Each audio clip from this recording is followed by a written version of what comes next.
What's up, everybody, and welcome back to TarHeelIllustrated.com. I'm Jacob Turner. He's Andrew Jones, joining me again for another edition of our daily drop. And AJ, we're going to be talking in this one about how deep is Carolina going to go in the portal. Now, at the time of recording, I want to preface it with this. We're recording this on Wednesday afternoon.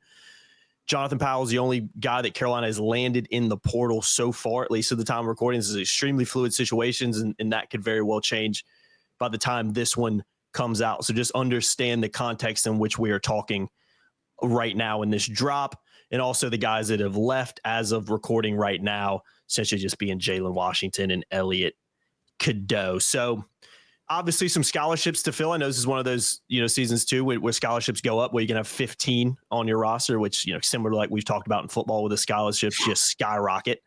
How deep do you expect Carolina to go in this portal situation? Because again, a lot of spots that need to be filled, a lot of guys that we're hearing Carolina has either had communication with, guys that have visited Chapel Hill, had Zoom meetings with. So there is a lot of irons in the fire for North Carolina right now. But how deep, I should say, do you think Carolina could potentially go?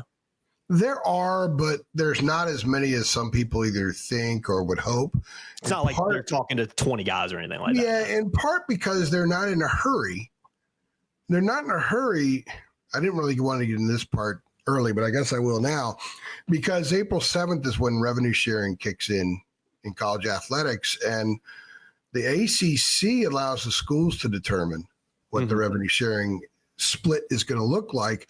In the SEC, for example, the league mandates it. So if you heard Nate Oates' complaints last week about revenue sharing, it's because SEC basketball programs are going to get down to like in the 5.4 million range, where Carolina's going to be north of 8 million. So Carolina's going to be better situated than most any other program in the country when it comes to NIL. Plus, you throw on top of that the NIL opportunities outside the collective that are presented players at North Carolina that might not be presented players at other schools. We've seen that with the Elliot Cadeau Marriott commercial. How many different commercials has RJ done? Look at how many Armando did, and those guys are gone. So there's a lot of opportunity for players to make even additional money on top of the collective. So Carolina is very well situated in that respect. And because one of the things that Jim Tanner was brought into was to assign a value to each player in the portal whom they have interest in, that they don't really want to budge much from that. So if it means beating 3 SEC schools and a Big Ten school right now for a player, and they have to go from, I'm just throwing numbers out there for the sake of discussion, if they have to go from 1.2 million to 1.6 million to get the guy, I don't think they're going to do that, because they have to go through their assignment value and try to stay married to it. However, after April 7th, those SEC schools might not be able to push out the price tag, so maybe they get that guy or someone like him for the 1.2, just to use that as an example. And then if you could save $400,000 on a guy, you have more money to play around with for other players, because they might have to bring in up to 5 guys, and they have to pay ones to stay, because some of the players that are staying needed to be compensated fairly and accordingly. So I think they have a chance to bring in 5 because they're going to be able to stretch the dollar more after April 7th. But right now I'm thinking it's going to be 4 with a chance of 5. But at least 4 portal commitments for Carolina in this cycle. And we'll get a little bit more into maybe some of the positions and that kind of thing. But I think people understanding the money and the patience that Carolina's willing to have, and how this actually allows Hubert to do a little bit of relationship building because they have time, whereas opposed to maybe it wouldn't have before. And also when Hubert begins his correspondence with players, Jim Tanner and Buzz Peterson have already worked out a lot of the vetting. So Hubert's starting much further ahead in all of his relationship building than he did this time a year ago. Plus, one last thing, Jacob, the portal does not close until April 22nd. So there's still plenty of time for guys to enter. And there are going to be a lot of really good players that enter after April 7th. So there's no reason for Carolina to be in a rush. They took the Jonathan Powell from West Virginia, because I think they liked him. He was a freshman, and they look at him as someone who can help now, but who also is a part of the program moving forward. Yeah. So that wasn't just a 2025, 26 deal. I think that was a bigger picture pickup as well. No doubt. Hey, just to ask you this, how much does I mentioned earlier the scholarships have gone up. How much does that play a factor in what you're saying, how many guys Carolina might get? Because you look at who they lost, RJ Withers and Claude all on scholarship. You're essentially just replacing those scholarships with the three freshmen that you're bringing in, Caleb Wilson, Isaiah Dennis, and Derek Dixon. You also lost Cadeau and Washington to the portal again as of time of recording. You have got Jonathan Powell, so that's kind of throwing one of those scholarships out.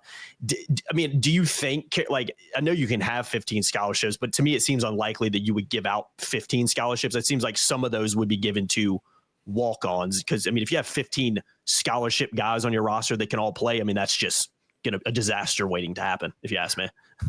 Well, you're just handing out scholarships to guys that are going to end up transferring. Yeah, it's just you waste. And football can use 105, and my understanding, I could be wrong here, is the SEC has agreed to cap it at 85 still. Oh, that makes more sense to me. Because you don't want to invest all this time in the guys who are just going to leave anyway. Now, Carolina, I think, is going to use all 105.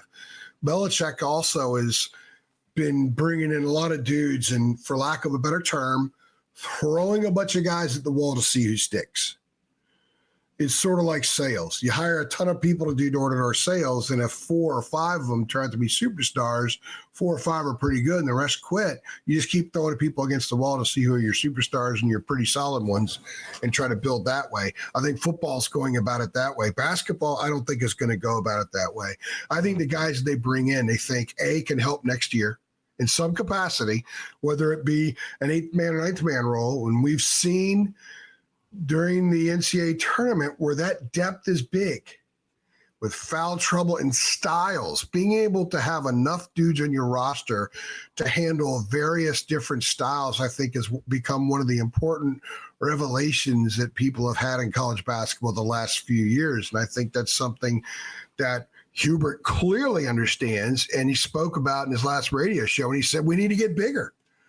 There were some teams they stood no chance of beating because they just weren't big enough. And unless they were going to shoot 65% from 3 and get about 25 transition points, they were not going to win some of those games. He understands that. So you want to have enough of a roster that you can handle all different situations, be it fouls, sustain an injury for a while, or rather overcome an injury for a while, or just by having to match up with a club that's going to bring a very different approach to the game than most of your opponents. So that also is why I think they're going to be patient here, but it's also why they're going to bring 4, maybe 5 guys in. So they'll have more scholarship dudes on the roster next year, and they're going to be very situational, I think, more than this past year's team was, because this past year's team was not very situational. So it gives Hubert that luxury. And because of that, if they add 4 and don't lose anybody else to the portal, which they still might do, that would put them at 13? I think they'll be happy at 13, use 2 of the scholarships for walk-ons, like you said, and be done with it.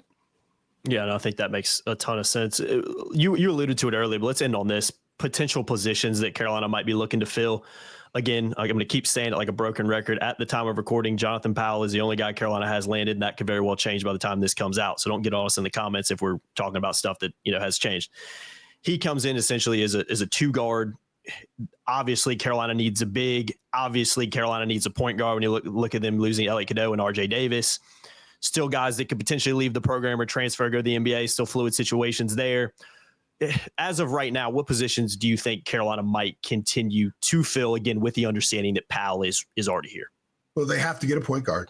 They don't have Isaiah Dennis is a point guard coming in, but I don't think Hubert's going to hand him the keys in what is a crucial year for Hubert's future. I don't think that'd be smart. No, that's no disrespect on him. I just don't think that's what you want. Yeah, and that's okay, because that would be the case with most kids in his situation. I can see Seth playing a little bit of point. This would be a really good offseason, assuming Seth is back, and I think we can safely assume at this point, but just let's say assume that he's back. I could see him spending the offseason really working on his handle and playing with his head up more. He might get a little bit of time there, but they need to go out and get a point guard. They need to get a distributor, and they need to get a big who can be physical, who can give you maybe some J-Wash skills and some Lubin / Withers / Baycott physicality. So if you can combine that, and they've brought in a guy like that, if they can get him, then I think that would be big. So get a guy, a 7-footer, get a point guard, and then you got to fill around them, which is why I like some of the guys they've talked to, including Jonathan Powell. They've talked to Nick Dorn, Cannon Catchings, who they're in pretty good shape with. So these are guys who are athletic, who are bouncy. They can shoot. They have a skill that puts points on the board. And in the case of a guy like Catchings, if they end up getting him, he's got so much upside that you can watch his game maybe from November to March, just watch it develop right in front of your eyes. And if you have a competent, a little bit more of a veteran point guard who can help other guys be better, that would magnify it even more. So, but it clearly starts at the point. Then you got to get a big, and then you got to fill in those cracks with some other guys. And if they end up needing a 2 and a 3, well, they've got one now in Powell, and I could see them going out and getting 1 or 2 more guys. So I think it's a minimum 4. It's probably a maximum 5. And I believe that they'll have those 5 by the first week of May at the latest.